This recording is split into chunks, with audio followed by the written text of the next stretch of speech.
ಲಕ್ಷ್ಮೀ ಬಾರಮ್ಮ ವಿಶೇಷ ಕಾರ್ಯಕ್ರಮಕ್ಕೆ ಮತ್ತೊಮ್ಮೆ ಸ್ವಾಗತ. ವರಮಹಾಲಕ್ಷ್ಮಿಯ ಹಬ್ಬದ ಈ ಶುಭ ದಿನ, ವರಮಹಾಲಕ್ಷ್ಮಿ ಹಬ್ಬ ಅಂತಂದರೆ ಸಾಮಾನ್ಯವಾಗಿ ಜನರಲ್ಲಿ ಗೊರವನಹಳ್ಳಿಯ ಮಹಾಲಕ್ಷ್ಮಿ ದೇವಾಲಯ ನೆನಪಿಗೆ ಬರುತ್ತೆ. ತುಮಕೂರು ಜಿಲ್ಲೆ ಕೊರಟಗೆರೆ ತಾಲೂಕಿನಲ್ಲಿ ಇರತಕ್ಕಂಥ ಗೊರವನಹಳ್ಳಿ ಐತಿಹಾಸಿಕ ಪ್ರಸಿದ್ಧಿಯನ್ನು ಹೊಂದಿರತಕ್ಕಂಥ ಒಂದು ದೇವಸ್ಥಾನ. ಗೊರವನಹಳ್ಳಿಯಲ್ಲಿ ಮಹಾಲಕ್ಷ್ಮಿ ದೇವಸ್ಥಾನ ಒಂದು ಸುಮಾರು 150 ವರ್ಷಗಳ ಇತಿಹಾಸ ಇರತಕ್ಕಂಥದ್ದು. ಅರಸು ಮನೆತನದವರು ಸ್ಥಾಪನೆ ಮಾಡಿದಂತಹ ಒಂದು ದೇವಸ್ಥಾನ ಅಂತಂದ್ಬಿಟ್ಟು ಇದರ ಹಿನ್ನೆಲೆ, ಅಂದರೆ ಈ ದೇವಸ್ಥಾನ ಸ್ಥಾಪನೆಯ ಹಿನ್ನೆಲೆ ಒಂದು ಕಥೆ ಇದೆ. ಬಹಳ ಸುಂದರವಾದ ಕಥೆ, ತುಂಬ ಚೆನ್ನಾಗಿದೆ. ಹೇಗೆ ಇಲ್ಲಿ ಲಕ್ಷ್ಮೀ ವಿಗ್ರಹ ಪ್ರತಿಷ್ಠಾಪನೆ ಆಯಿತು ಅಂತಕ್ಕಂಥದ್ರ ಬಗ್ಗೆ ಒಂದು ಮಾಹಿತಿಯನ್ನು ಪಡೆಯೋಣ. ಅದರ ಬಗ್ಗೆ ಮಾಹಿತಿ ಕೊಡೋದಕ್ಕೆ ಒಬ್ಬ ಸೂಕ್ತ ವ್ಯಕ್ತಿ ನಮ್ಮ ಜೊತೆ ಇವಾಗ ದೂರವಾಣಿ ಸಂಪರ್ಕದಲ್ಲಿದ್ದಾರೆ. ಇವರು ವೇದಿಕ್ ಅಸ್ಟ್ರಾಲಜರ್, ಸಂಖ್ಯಾಶಾಸ್ತ್ರಜ್ಞರು. ಮಹಾಲಕ್ಷ್ಮಿ, ಗೊರವನಹಳ್ಳಿ ಮಹಾಲಕ್ಷ್ಮಿಯ ಪ್ರೇರಣೆಯಿಂದಲೇ ಇವರು ಇವತ್ತು ಕರ್ನಾಟಕದ ಉದ್ದಗಲಕ್ಕೆ ಹೆಸರನ್ನು ಪಡೆದಿರ್ತಕ್ಕಂಥವ್ರು. ಬಸವರಾಜ್ ಗುರುಜಿ ಅವರು ನಮ್ಮ ಜೊತೆ ದೂರವಾಣಿ ಸಂಪರ್ಕದಲ್ಲಿದ್ದಾರೆ. ಗುರುಜಿ ನಮಸ್ಕಾರ. ನಮಸ್ಕಾರ ಅರವಿಂದ್, ನಮಸ್ಕಾರ. ನಿಮ್ಮಿಂದನೇ ಈಗ ಗೊರವನಹಳ್ಳಿ ಮಹಾಲಕ್ಷ್ಮಿ ದೇವಸ್ಥಾನದ ಹಿನ್ನೆಲೆಯನ್ನು ತಿಳ್ಕೊಳ್ಬೇಕು ಅಂತಕ್ಕಂಥದ್ದು. ದಯವಿಟ್ಟು ಅದರ ಹಿನ್ನೆಲೆಯನ್ನು ಸ್ವಲ್ಪ ತಾವು ವಿವರಿಸಬೇಕು ಇವಾಗ. ಧನ್ಯವಾದ. ಯಾದೇವಿ ಸರ್ವಭೂತೇಶು ಮಾತೃರೂಪೇಣ ಸಂಸ್ಥಿತ, ನಮಸ್ತಸ್ಥೈ ನಮಸ್ತಸ್ಥೈ ನಮಸ್ತಸ್ಥೈ ನಮೋ ನಮಃ. ಇವತ್ತು ಭಾರತದ ದಕ್ಷಿಣ ಭಾಗದಲ್ಲಿರ್ತಕ್ಕಂಥ ಪವಿತ್ರವಾದ ಕ್ಷೇತ್ರಗಳಲ್ಲಿ ನಾವು ತುಂಬಾ ಹೆಸರು ಪಡೆದಿರ್ತಕ್ಕಂತಹ, ಕರ್ನಾಟಕದ ಇತಿಹಾಸದಲ್ಲಿ ಸುವರ್ಣಾಕ್ಷರಗಳಲ್ಲಿ ಬರೆಯತಕ್ಕಂತಹ ಕ್ಷೇತ್ರ ಯಾವುದಿದೆ ಅಂತ ಹೇಳಿದ್ರೆ ಅದು ಬೇರೆ ಯಾವುದೂ ಇಲ್ಲ, ಗೊರವನಹಳ್ಳಿ ಶ್ರೀ ಮಹಾಲಕ್ಷ್ಮಿ ಕ್ಷೇತ್ರ. ಈ ಕ್ಷೇತ್ರ ಬಹುಮುಖ್ಯವಾಗಿ ನಾವು ಭಾರತಾಂಬೆಯ ಪಾದಗಳಲ್ಲಿ ಇರ್ತಕ್ಕಂತಹ ನಮಗೆ ಹೆಣ್ಣು ಮಕ್ಕಳಿಗೆ ಮದುವೆ ವಿಶೇಷವಾಗ್ಬೋದು, ಮಕ್ಕಳ ಬಗ್ಗೆ ಆಗ್ಬೋದು, ಇಂತಹ ಯಾವುದೇ ಒಂದು ನಾವು ಸಂಕಲ್ಪ ಮಾಡಿಕೊಂಡಿದ್ದೆ ಆದ್ರೆ ಅತಿ ಶೀಘ್ರದಲ್ಲಿಯೇ ಫಲವನ್ನು ಕೊಡ್ತಕ್ಕಂತಹ ತಾಯಿ ಸಾಕ್ಷಾತ್ ಕಲಿಯುಗದ ಕಾಮಧೇನು ಕಲ್ಪವೃಕ್ಷವಾಗಿ ಗೊರವನಹಳ್ಳಿ ಕ್ಷೇತ್ರದಲ್ಲಿ ನೆಲೆಸಿದಾಳೆ ಅಂತ ಹೇಳಿದ್ರೆ ಅತಿಶಯೋಕ್ತಿ ಆಗುವುದಿಲ್ಲ. ಈ ಕ್ಷೇತ್ರ ಬಹಳ ಪವಿತ್ರವಾದ ಕ್ಷೇತ್ರ ಮತ್ತು ಹಾಗೂ ಈ ಕ್ಷೇತ್ರದಲ್ಲಿ ತಾಯಿ ಕೊಳದಿಂದ ಉದ್ಭವವಾಗಿ ಶ್ರೀ ಮಹಾಲಕ್ಷ್ಮಿ ರೂಪವಾಗಿ ಪೂರ್ವಾಭಿಮುಖವಾಗಿ ಶಿಲೆಯ ರೂಪದಲ್ಲಿ ಇಲ್ಲಿದ್ದಾಳೆ. ಬಹುಮುಖ್ಯವಾಗಿ ಇದರ ಇತಿಹಾಸವನ್ನು ನಾವು ತಗೊಳಕ್ ಹೋದಾಗ ಹಿಂದೆ ರಾಜ ಮಹಾರಾಜರು ಈ ಭಾಗದಲ್ಲಿ ವಾಸ ಮಾಡ್ತಾ ಇದ್ರು. ಆವಾಗ ಅವ್ರೇನ್ ಮಾಡ್ತಾರೆ, ಎಲ್ಲಾ ಹಸುಗಳು, ಈ ಪ್ರಾಣಿ ಪಕ್ಷಿಗಳೆಲ್ಲ ಪ್ರತಿಯೊಂದು ನೀರು ಕುಡಿಯಬೇಕು ಅಂತ ಹೇಳ್ಬಿಟ್ಟು ಒಂದು ಕೊಳವನ್ನ ಮಾಡಿರ್ತಾರೆ. ಆ ಕೊಳದಲ್ಲಿ ಒಂದ್ಸಾರಿ ಅಬ್ಬಯ್ಯ ಅಂತ ಹೇಳಿದ್ರೆ ಆತ ಬಂದು ಅಲ್ಲಿ ಇರ್ತಕ್ಕಂತಹ ರಾಜವಂಶಸ್ಥನೇ ಆಗಿರ್ತಾನೆ ಹಾಗೂ ಸಿದ್ದಯ್ಯರವರ ಮಗ ಆಗಿರ್ತಾನೆ. ಆತ ಏನ್ ಮಾಡ್ತಾನೆ, ಪ್ರತಿನಿತ್ಯ ಹಸುಗಳನ್ನ ಆ ಕೊಳದತ್ರ ಬಂದು ಸಾಯಂಕಾಲ ಆದ್ಮೇಲೆ ಮೇಯಿಸ್ಕೊಂಡು ಬಂದು ಆ ಕೊಳದತ್ರ ನೀರು ಕುಡ್ಸೋಕ್ ಬರ್ತಾ ಇರ್ಬೇಕಾದ್ರೆ ಒಂದ್ಸರಿ ಇದ್ದಕ್ಕಿದ್ದ ಹಾಗೆ ಆ ಕೊಳದಿಂದ ಒಂದು ಧ್ವನಿ ಬರುತ್ತೆ, ಅಶರೀರವಾಣಿ ಬರುತ್ತೆ. ಅಲ್ಲಿ ಯಾವುದೇ ಶರೀರ ಇರೋದಿಲ್ಲ. ಏನಂತ ಬರುತ್ತೆ ಅಂತ ಹೇಳಿದ್ರೆ, ನಾನ್ ನಿಮ್ ಮನೆಗ್ ಬರ್ತೇನೆ ಅಂತ ಹೇಳ್ಬಿಟ್ಟು ಬರ್ತೈತೆ. ಆಗ ಆತ ಏನಿದು ಈಗ ಬರ್ತಾ ಇದೆ ಅಂತ ಹೇಳಿ ಗಮನಿಸೋದಿಲ್ಲ. ಹೀಗೆ 2-3 ದಿನ ಆದಾಗ ಒಂದ್ಸರಿ ಏನಪ್ಪಾ ನಾನ್ ನಿಮ್ ಮನೆಗ್ ಬರಲ್ಲ ಅಂದಾಗ, ಇಲ್ಲ ನಾನು ನಮ್ಮ ಅಜ್ಜಿನ್ ಕೇಳ್ಕೊಂಡ್ ಬರ್ತೀನಿ ಅಂತ ಹೇಳ್ಬಿಟ್ಟು ಮತ್ತೆ ಆತ ಮನೆಗೆ ಹೋಗ್ತಾನೆ. ಹೀಗೆ ಒಂದು 2-3 ಸಾರಿ ಹೋದಾಗ ಮತ್ತೆ ಕೇಳುತ್ತೆ, ನಾನ್ ನಿಮ್ ಮನೆಗ್ ಬರ್ಲಾ. ಅವಾಗ ಇಲ್ಲ, ನಾನ್ ಮರ್ತೋಗ್ಬಿಟ್ಟೆ. ಅಯ್ಯೋ ನೀನು ಮರ್ತೋಗ್ತೀಯಪ್ಪ, ಇಲ್ಲೊಂದ್ ಕೆಲಸ ಮಾಡು, ಈ ಜೇಡಿ ಮಣ್ಣನ್ನ ನಿನ್ ಬಟ್ಟೆಯಲ್ಲಿ ಕಟ್ಕೊಂಡು ಹೋಗಿ ಮನೆಯಲ್ಲಿ ಈ ಜೇಡಿ ಮಣ್ಣು ಜ್ಞಾಪಕ ಬರ್ತೈತೆ, ಆವಾಗ ನಿಮ್ಮ ಅಜ್ಜಿನ ವಿಚಾರಿಸ್ಕೊಂಡ್ ಬಾಪ ಅಂತ ಹೇಳ್ಬಿಟ್ಟು ಆ ಅಶರೀರವಾಣಿ ಹೇಳಿ ಕಳ್ಸುತ್ತೆ.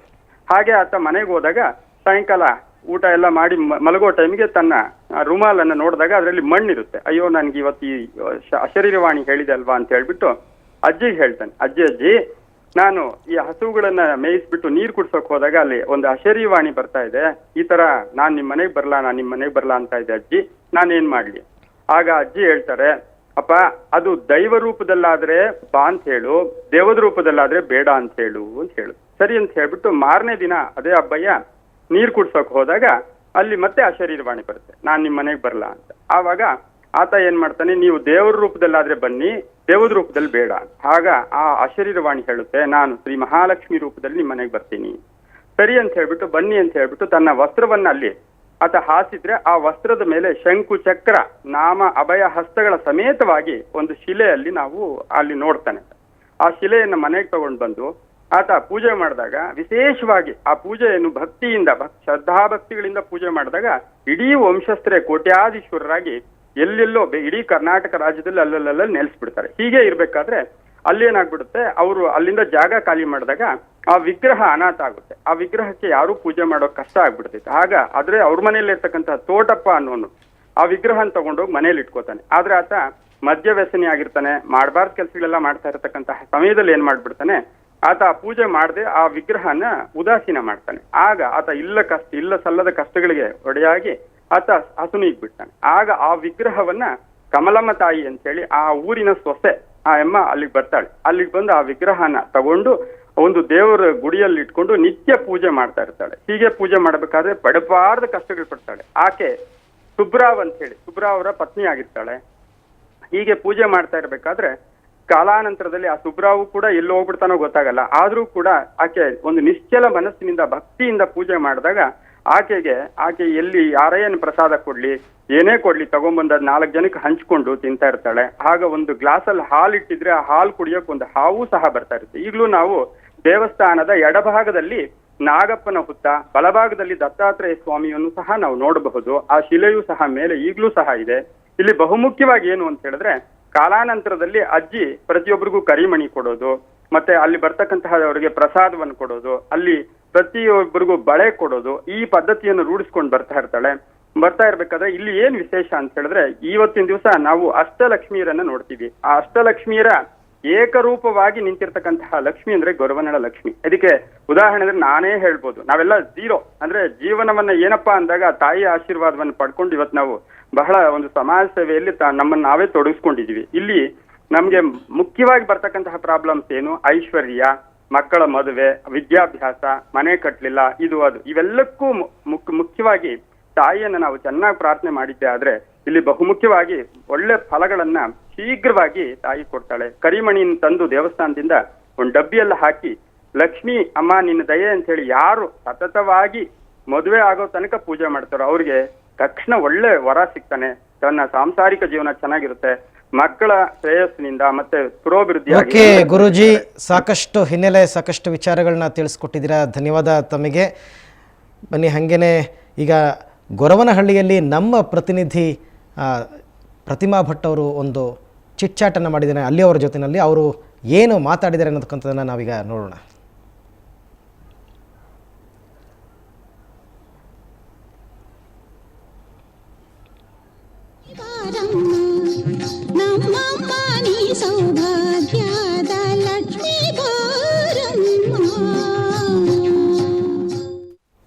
ಓಕೆ, ಬಸವರಾಜ್ ಗುರೂಜಿ ಅವರು ಸಾಕಷ್ಟು ವಿಚಾರಗಳನ್ನ ಗೊರವನಹಳ್ಳಿಗೆ ಸಂಬಂಧಪಟ್ಟಂತೆ ನಮಗೆ ತಿಳಿಸ್ಕೊಟ್ಟಿದ್ರು, ಅಲ್ಲಿ ಹಿನ್ನೆಲೆಯನ್ನು ತಿಳಿಸ್ಕೊಟ್ಟಿದ್ರು. ಬನ್ನಿ ನಮ್ಮ ಮಾತುಕತೆಯನ್ನು ಗುರುಗಳ ಜೊತೆಯಲ್ಲಿ ಮುಂದುವರಿಸೋಣ. ಗುರುಗಳೀಗ ಈ ವರಮಹಾಲಕ್ಷ್ಮಿ ಹಬ್ಬ, ಇದರ ಜೊತೆಗೆ ಅಷ್ಟಲಕ್ಷ್ಮಿಯರ ಪೂಜೆ, ಇದು ಒಂದಕ್ಕೊಂದು ಹೇಗೆ ಸಂಬಂಧ? ಅಷ್ಟಲಕ್ಷ್ಮಿಯರ ಪೂಜೆಗೂ ಕೂಡ ಇವತ್ತು ಏನಾದರೂ ಮಹತ್ವ ಇದೆಯಾ? ಹಾಗಾದರೆ ಖಂಡಿತವಾಗಿ ಮಹತ್ವ ಇದೆ.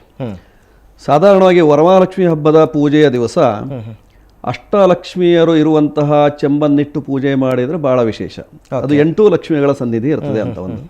ಇನ್ನು ವಿಶೇಷವಾಗಿ ಅಷ್ಟಲಕ್ಷ್ಮಿಯರು ಸಹಿತವಾಗಿ ಇಲ್ಲಿ ವರಮಹಾಲಕ್ಷ್ಮಿಯಿಂದ ಅನುಗ್ರಹವನ್ನು ಕೊಡ್ತಾರೆ ಅಂತ. ವರಮಹಾಲಕ್ಷ್ಮಿ ರೂಪದಲ್ಲಿ ಲಕ್ಷ್ಮೀ ರೂಪ ಬೇರೆ, ಅಷ್ಟಲಕ್ಷ್ಮಿಯರ ಪ್ರತೀಕವೇ ವರಮಹಾಲಕ್ಷ್ಮಿ. ಹೌದೌದು, ಖಂಡಿತವಾಗಿ ಅಷ್ಟಲಕ್ಷ್ಮಿಯರು ಅವರ ಧಾನ್ಯ ಸಂಪತ್ತು ಪ್ರತಿಯೊಂದು, ಸಂತಾನ ಮೋಕ್ಷ ಪ್ರತಿಯೊಂದು ಹಾಗಾದ್ರೆ ನಮಗೆ ವರಮಹಾಲಕ್ಷ್ಮಿಯನ್ನ ಪೂಜೆ ಮಾಡೋದ್ರಿಂದ ಖಂಡಿತ ಬರುತ್ತೆ. ವರಮಹಾಲಕ್ಷ್ಮಿ ಬಹಳ ವಿಶೇಷವಾದಂತಹ ಒಂದು ಪೂಜೆ ಇದು. ಅಷ್ಟಲಕ್ಷ್ಮಿಯರನ್ನ ಪೂಜೆ ಮಾಡಿ ಅವರವರ ಒಂದು ಇಷ್ಟಾರ್ಥ ಕಾಮನೆಗಳನ್ನ ಪೂರೈಸಿಕೊಳ್ಳೋದು ಒಂದೇನೆ, ವರಮಹಾಲಕ್ಷ್ಮಿಯನ್ನ ಪೂಜೆ ಮಾಡ್ತಕ್ಕಂಥದ್ದು ಒಂದೇನೆ. ಅಷ್ಟಲಕ್ಷ್ಮಿಯರ ಒಂದು ಪ್ರತೀಕವೇ ವರಮಹಾಲಕ್ಷ್ಮಿ ಅಂತ. ಖಂಡಿತವಾಗಿ. ಹಾಗಾಗಿ ಇವತ್ತೊಂದು ದಿವಸ ಅಷ್ಟಲಕ್ಷ್ಮಿಯರ ಜೊತೆಗೆ ಪೂಜಾ ಕೈಂಕರ್ಯಗಳು ನಡೀತಕ್ಕಂಥದ್ದು. ಖಂಡಿತವಾಗಿ. ಇನ್ನು ಬೇರೆ ರೂಪದಲ್ಲಿ ಅಂತಂದ್ರೆ, ಈಗ ಕಳಶ ಸ್ಥಾಪನೆ ಬಗ್ಗೆ ನೀವು ಹೇಳಿದ್ರಿ, ಪೀಠ ಸ್ಥಾಪನೆ ಬಗ್ಗೆ ಹೇಳಿದ್ರಿ, ಇನ್ನು ಬೇರೆ ಬೇರೆ ಕಡೆ ಮೂರ್ತಿ ಆರಾಧನೆಗಳೇ ನಡೀತದೆ. ಅಂತಂದ್ರೆ ಮಹಾಲಕ್ಷ್ಮಿಯ ದೇವಸ್ಥಾನಗಳಲ್ಲಿ ಬಿಟ್ಟು, ನೀವು ಆಗ ಚಿರಾಮತ್ತೆ ಸ್ಥಳ ಅಂತ ಏನೇ ಹೇಳಿದ್ರಿ, ಮೂರ್ತಿ ಆರಾಧನೆಗಳನ್ನೇ ಮನೆಯಲ್ಲಿ, ಈಗ ದೇವಸ್ಥಾನ ಮಾರುಕಟ್ಟೆಗಳಲ್ಲೂ ಕೂಡ ಲಕ್ಷ್ಮಿಯ ವಿಗ್ರಹಗಳು ಸಿಗ್ತಾ ಇದೆ, ಅದನ್ನ ತಂದು ಕೆಲವರು ಪೂಜೆಗಳನ್ನ ಮಾಡ್ತಾರೆ. ಅಂದ್ರೆ ಅದಕ್ಕೆ ಯಾವುದೇ ರೀತಿಯಾದ ನಿಬಂಧನೆಗಳೇನಿಲ್ವಾ ಅಂತ ಅಂದ್ಬಿಟ್ಟು? ಅಲ್ಲ, ನಿಬಂಧನೆ ಆ ರೀತಿ ಅಲ್ಲ. ಯಾಕೆಂತಂದ್ರೆ ಈಗ ಮೂರ್ತಿಯ ಕಲ್ಪನೆ ಬೇಕು ಹೇಳುವಂತಹ ದೃಷ್ಟಿಯಿಂದ ಅದನ್ನು ಮಾಡಿದಾರೆ. ಬಿಟ್ರೆ ಅದಕ್ಕೆ ಶಾಸ್ತ್ರಾಧಾರ ಏನು ಅಂತಂದ್ರೆ ಕಲಶವನ್ನಿಟ್ಟೆ ಮಾಡುವಂತಹದ್ದು. ಹೌದೌದು, ಕಲಶವನ್ನಿಟ್ಟೆ, ಕಲಶದಲ್ಲಿ ಎಲ್ಲಾ ರೀತಿಯಾದಂತಹ ದೇವತೆಗಳ ಸಂಗ್ರಹ ಇರ್ತದೆ. ಆದ್ರಿಂದ ಅಲ್ಲಿ ಕಲಶಸ್ಯ ಮುಖೇ ವಿಷ್ಣು, ಕಂಠೆ ರುದ್ರ ಸಮಾಶ್ರಿತಃ, ಮೂಲೆ ತತ್ರ ಸ್ಥಿತೋ ಬ್ರಹ್ಮ, ಮಧ್ಯೆ ಮಾತೃಗಣ ಸ್ಮೃತಃ, ಕುಕ್ಷೌತು ಸಾಗರ ಸರ್ವೇ. ಅದರಲ್ಲಿ ಏನಾಗುತ್ತೆ ಅಂದರೆ ಹೊಟ್ಟೆಯ ಭಾಗದಲ್ಲಿ ಎಲ್ಲ ಸಪ್ತ ಸಾಗರಗಳೇನಿದಾವೋ ಆ ಭಾಗಗಳು ಪೂರ್ತಿ ಇದರೊಳಗೆ ನೀರಿನಲ್ಲೇ ಸೇರ್ಕೊಳ್ತದೆ ಅಂತ. ಅಲ್ಲೇ ಬ್ರಹ್ಮ ವಿಷ್ಣು ಮಹೇಶ್ವರ ಸಾನ್ನಿಧ್ಯ ಇರ್ತದೆ, ಮತ್ತು ಲಕ್ಷ್ಮಿಯ ಸಾನ್ನಿಧ್ಯ ಇರ್ತದೆ, ಸರಸ್ವತಿಯ ಸಾನ್ನಿಧ್ಯ ಇರ್ತದೆ. ಹೀಗಾಗಿ ಎಲ್ಲವನ್ನೂ ಆ ಕಲಶದಲ್ಲಿ ಆವಾಹನೆ ಮಾಡ್ಕೊಳ್ಳೋದು. ಇದು ಆರಂಭ ಮಾಡೋದಕ್ಕಿಂತ ಪೂರ್ವದಲ್ಲಿ ದೇವತೆಗಳನ್ನು ವಿಶೇಷವಾಗಿ ನಾವು ಆವಾಹನೆ ಮಾಡಿಕೊಳ್ಳೋದು ಅಥವಾ ಕರೆಯುವಾಗ ಗಂಟೆಯಿಂದ ಆರಂಭ ಮಾಡ್ತೇವೆ ನಾವು. ಘಂಟಾನಾದವನ್ನು ಮೊದಲು ಮಾಡಬೇಕು. ಆಗಮಾರ್ಥಂತೂ ದೇವಾನಾಂ, ದೇವತೆಗಳನ್ನೆಲ್ಲ ಗಂಟೆಯ ಶಬ್ದದಿಂದನೇ ಆರಂಭವಾಗೋದು. ಆ ಶಬ್ದವನ್ನು ಕೇಳಿದ ಗಂಟೆಯಲ್ಲೂ ಒಂದು ವಿಶೇಷತೆ ಇದೆ. ಯಾಕೆಂದ್ರೆ ಗಂಟೆಯನ್ನು ನಾವು ಕೈಯಲ್ಲಿ ಹಿಡಿದು ಗಿಣಿ ಗಿಣಿ ಗಿಣಿ ಅಂತ ತೂಗಿದಾಗ ಅದು ಬರೋದಿಲ್ಲ. ಅದಕ್ಕೆ ಪ್ರಾರಂಭೇಚ ಶನೈಃ ಕುರ್ಯಾತ್, ಮೊದಲು ಪ್ರಾರಂಭದಲ್ಲಿ ನಿಧಾನವಾಗಿ ತೂಗಬೇಕು, ಮಧ್ಯೆ ವೇಗೇನ ಕಾರಯತ್, ಮಧ್ಯದಲ್ಲಿ ಸ್ವಲ್ಪ ಜೋರಾಗಿ ತೂಗಬೇಕು, ತ್ರಿಭಿರಂತಿ ಶನೈಃ ಕುರ್ಯಾತ್, ಮತ್ತೆ ಪುನಃ ಮೂರು ಸಾರಿ ಕಣಕ್ ಕಣಕ್ ಕಣಕ್ ಅಂತ 3 ಸಾರಿ ಮಾಡಿ ಇಡಬೇಕು. ಆ ರೀತಿಯಲ್ಲಿ ಗಂಟೆಯ ಪೂಜೆಯನ್ನು ಮಾಡಿಕೊಂಡು ನಾವು ಅದನ್ನು ದೇವತೆಗಳನ್ನು ಆವಾಹನೆ ಮಾಡಿಕೊಳ್ಬೇಕು. ಆವಾಹನೆ ಮಾಡಿಕೊಂಡ ನಂತರದಲ್ಲಿ ನಾವು ಕೂಡಿರುವಂತಹ ಆಸನಕ್ಕೆ ಪೂಜೆಯನ್ನು ಮಾಡ್ಕೊಳ್ಬೇಕು. ಭೂಮಿ ಪೂಜೆ ಮಾಡಿಕೊಂಡ ನಂತರ ಆಸನಕ್ಕೆ ಪೂಜೆ ಮಾಡ್ಕೊಳ್ಳೋದು. ನಮ್ಮ ಆಸನ ಸಹಿತವಾಗಿ ಶುದ್ಧವಾಗಿರಬೇಕು ಅಂತ. ಅದರಿಂದ ಉತ್ತರ ದಿಕ್ ಪ್ರವೃತ್ತಿಯನ್ನು ನಮಸ್ಕೃತ್ಯ, ಉತ್ತರ ದಿಕ್ಕಿನ ಆರಂಭಿಸಿ 8 ದಿಕ್ಕುಗಳಿಗೂ ನಮಸ್ಕಾರವನ್ನು ಮಾಡಿಕೊಂಡ ನಂತರದಲ್ಲಿ ನಾವು ಸಂಕಲ್ಪಕ್ಕೆ ಬರಬೇಕು. ಶುದ್ಧವಾದ ಮನಸ್ಸಿನಿಂದ ದಂಪತಿ ಸಹಿತವಾಗಿ ಅಕ್ಕಪಕ್ಕದಲ್ಲಿ ಬಲಭಾಗದಲ್ಲಿ ಹೆಂಡತಿಯನ್ನು ಕೂಡಿಸಿಕೊಂಡು ಸಂಕಲ್ಪವನ್ನು ಮಾಡಬೇಕು. ಆ ಸಂಕಲ್ಪವು ಆರಂಭವಾಗುವುದು ಗಣಪತಿಯಿಂದ. ಸುಮುಖಶ್ಚೇಕ ದಂತಶ್ಚ ಕಪಿಲೋ ಗಜಕರ್ಣಕಃ ಲಂಬೋದರಶ್ಚ ವಿಕಟೋ ವಿಘ್ನರಾಜೋ ಗಣಾಧಿಪಃ ಧೂಮ್ರಕೇತುರ ಗಣಾಧ್ಯಕ್ಷೋ ಬಾಲಚಂದ್ರೋ ಗಜಾನ, ಈ ರೀತಿಯಾಗಿ ಅಲ್ಲಿಂದ ಆರಂಭವಾಗ್ತದೆ. ಆರಂಭವಾದ ನಂತರದಲ್ಲಿ ಇವತ್ತಿನ ಈಗಿನ ಸಂವತ್ಸರ, ಆ ನಂತರದಲ್ಲಿ ಅಯನ ತಿಥಿ ನಕ್ಷತ್ರ ವಾರಾದಿಗಳನ್ನೆಲ್ಲ ಉಚ್ಚರಿಸಿಕೊಂಡು ಆ ನಂತರದಲ್ಲಿ ನಮಗೆ ಬೇಕಾದಂತಹ ಅಪೇಕ್ಷೆಯನ್ನು ದೇವರ ಮುಂದೆ ಇಡತಕ್ಕಂಥದ್ದು. ಚೆನ್ನಾಗಿ ಕಲ್ಪನೆ ನಾವು ಏನು ಮಾಡ್ತೇವೆ ಅದಕ್ಕೆ ಸಂಕಲ್ಪ ಅಂತ ಹೆಸರು. ಆಮೇಲೆ ಈಗ ಸಾಮಾನ್ಯವಾಗಿ ಈಗ ಗಣೇಶ ಚತುರ್ಥಿ ಮುಂತಾದ ಹಬ್ಬಗಳಲ್ಲಿ ಆ ದೇವರಿಗೆ ಇಷ್ಟವಾದ ನಾವು ಕೆಲವು ಪದಾರ್ಥಗಳನ್ನ ನೈವೇದ್ಯಕ್ಕೆ ಅಂತ ಇಡ್ತೀವಿ. ಖಂಡಿತವಾಗಿ. ಈಗ ಮಹಾಲಕ್ಷ್ಮಿಗೆ ಏನು ಆ ಥರದ್ದು ಹಾಗಾದ್ರೆ? ಇದು ಸಾಧಾರಣವಾಗಿ ಮಹಾಲಕ್ಷ್ಮಿ ಒಂದೊಂದು ಕಡೆ ಒಂದೊಂದು ಪದ್ಧತಿ ಇದೆ. ಸಾಧಾರಣವಾಗಿ ಒಬ್ಬಟ್ಟು ಬಹಳ ಪ್ರೀತಿ ಇದಕ್ಕೆ. ಮಹಾಲಕ್ಷ್ಮಿಗೆ ಸಿಹಿ ಕಜ್ಜಾಯಗಳು ಬಹಳ ಪ್ರೀತಿ ಅಂತ. ಕೆಲವು ಬದಿಗೆ ಒಬ್ಬಟ್ಟು ಮಾಡುವಂತಹ ಪದ್ಧತಿ ಇದೆ. ಅದಕ್ಕೆ ಹೋಳಿಗೆ ಅಂತಾನೂ ಇದೆ. ಹೋಳಿಗೆ ಅಂದ್ರೆ ಸ್ವಲ್ಪ ತೆಳ್ಳಗಿನ ಇದರಲ್ಲೇ ಇರ್ತದೆ, ಅದನ್ನು ಮಾಡುವಂತಹ ಪದ್ಧತಿ. ಒಬ್ಬಟ್ಟೆ ಬೇರೆ ಹೋಳಿಗೆನೇ ಬೇರೆ. ಒಬ್ಬಟ್ಟೆ ಬೇರೆ ಹೋಳಿಗೆನೇ ಬೇರೆ. ಹೋಳಿಗೆ ಸ್ವಲ್ಪ ತೆಳ್ಳಗಾಗಿರ್ತದೆ, ಒಬ್ಬಟ್ಟು ಸ್ವಲ್ಪ ದಪ್ಪವಾಗಿ ಮಾಡಿರ್ತಾರೆ. ಹೀಗಾಗಿ ಒಬ್ಬಟ್ಟು ಅಂದ್ರೇನು, ಸ್ವಲ್ಪ ಆಚೆ ಈಚೆ ಅಂದ್ರೆ ಮೊಗಚು ಹಾಕಿ ಮಾಡುವಂಥದ್ದು. ಇದನ್ನ ಶುದ್ಧವಾಗಿ ಬೇಯಿಸಿ ಮಾಡುವಂಥದ್ದು ಹೋಳಿಗೆ ಅಂತ. ಆಮೇಲೆ ಈ ವ್ರತದಲ್ಲಿ ಗುರುಗಳೇ 12 ದಾರಗಳಿಂದ ಏನೋ ತಂತು ನಿರ್ಮಾಣ ಮಾಡಿ ಅದಕ್ಕೆ ಪೂಜೆ ಸಲ್ಲಿಸ್ತಾರೆ. ಸ್ವಲ್ಪ ಏನೋ ಮಾಹಿತಿ? ಹೌದೌದು, ಖಂಡಿತವಾಗಿ.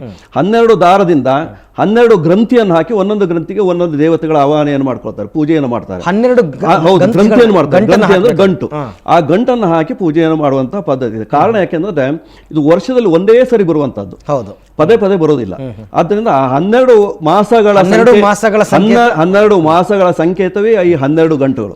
ಅದಕ್ಕೆ ಪ್ರತ್ಯೇಕವಾಗಿ ಪೂಜೆಯನ್ನು ಮಾಡಿಕೊಂಡು ಅದನ್ನ ದೇವರ ಮುಂಭಾಗದಲ್ಲಿಟ್ಟು ಅದಕ್ಕೆ ಏನು ಮಂಗಳಾರತಿ ಪೂಜೆ ಇತ್ಯಾದಿಗಳನ್ನೆಲ್ಲ ಆದ ನಂತರದಲ್ಲಿ ಅದನ್ನ ಕಂಕಣವನ್ನು ಸಾಮಾನ್ಯವಾಗಿ ನಾವು ಪೂಜೆಗಳನ್ನ ಮಾಡ್ತಕ್ಕಂಥದ್ದು ನಿಜ, ಆದ್ರೆ ಪೂಜೆಗಳ ಅರ್ಥ ತಿಳ್ಕೊಳ್ಳೋದಿದೆಯಲ್ಲ ಅದು ಬಹಳ ಮುಖ್ಯವಾದದ್ದು. ಗುರುಗಳ ಜೊತೆ ಇನ್ನಷ್ಟು ಸಂಭಾಷಣೆಯನ್ನು ಮುಂದುವರಿಸೋಣ. ಅದಕ್ಕೂ ಮೊದಲು ಒಂದು ಚಿಕ್ಕ ಬ್ರೇಕ್.